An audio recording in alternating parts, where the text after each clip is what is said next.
Hello friends, ये रिश्ता क्या कहलाता है। अब आप यहाँ पे देखेंगे अक्षरा बहुत ज़्यादा परेशान थी क्योंकि यहाँ पे तारा चली गई थी और नक्श को सारी सच्चाई पता चल गई थी, जबकि अक्षरा ने बोला था कि मैं खुद बताऊंगी।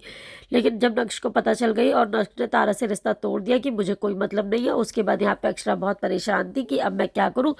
तो यहाँ पे ये लोग नक्श के पास आते हैं तो नक्श कहता है कि आपको मुझे उस बारे में कोई भी बात नहीं करनी है, आप लोग वो बात बार बार मत बोलिए।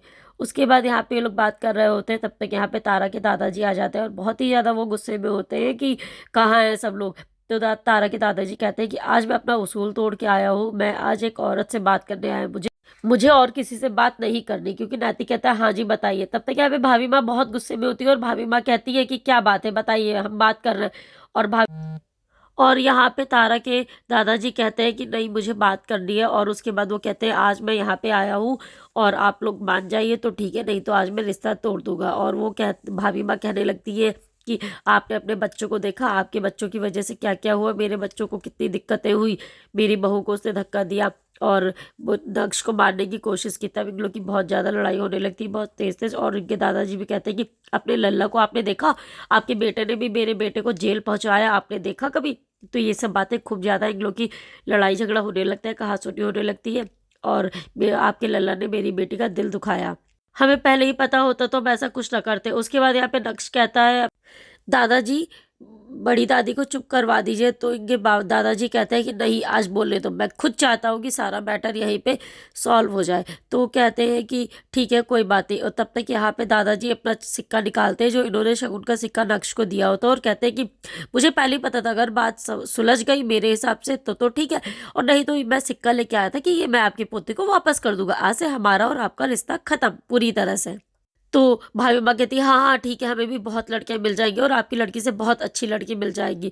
अब यहाँ पे तारा के दादाजी भी कहते हैं कि हाँ मैं भी अपनी पोती की शादी बहुत बड़े घराने में करूंगा, तुम लोग परेशान मत हो। और उसके बाद फिर यहाँ पे तब तक अक्षरा और नैतिक आ जाते हैं और इनसे माफ़ी मांगते हैं कि अगर भाभी माँ ने कुछ भी बहुत ज़्यादा बोल दिया हो तो आप मुझे माफ़ कर दीजिएगा।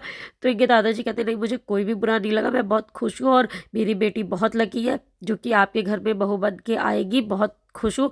और क्योंकि देखिए मेरे बेटे की गलती जो थी उसकी वजह से आप लोग ने कुछ नहीं कहा और सबको बुरा तो घर में लगा ही हो, जब सबको ये बात पता चली होगी लेकिन तब भी किसी ने कुछ नहीं कहा। मैं बहुत लकी हूँ, मेरी बेटी बहुत लकी है और ये सब इनका प्लान था। तो कहते हैं कि ठीक है, बस हम कोशिश कर रहे हैं कि हमारे बच्चों के बीच में जो दूरियां हैं वो प्यार में बदल जाए, फिर से सब सही हो जाए। तब तक यहाँ दादाजी आते हैं और यहाँ पे तारा से कहते हैं कि मैं तोड़ आया सारा रिश्ता, अब कोई जरूरत नहीं, वो तो तुम्हारी वजह से ही मैं माना था, नहीं तो मुझे मानने की कोई जरूरत नहीं थी, मैं उससे भी बड़े घर में तुम्हारी शादी करूंगा। मैं वो शगुन का सिक्का उन लोग को लौटाया है, जैसे उसने यहाँ पे आके अंगूठी लौटाई थी वैसे ही मैंने शगुन का सिक्का वहां लौटा दिया। तब तारा बहुत परेशान हो जाती है और यहाँ शंकरीताई आती है और फोटो लाती है खूब सारी लड़कियों की। तो सब लोग फोटो वोटो देख रहे होते हैं, सेलेक्ट कर रहे होते हैं। और यहाँ पे तारा के दादाजी कहते हैं कि कल लड़के वाले आ रहे हैं, देखते हैं, मुझे सब कुछ बहुत बहुत पसंद है और लड़का भी बहुत पसंद है, अगर फाइनल हो गया तो कल ही शगुन कर देंगे। Thank you friends.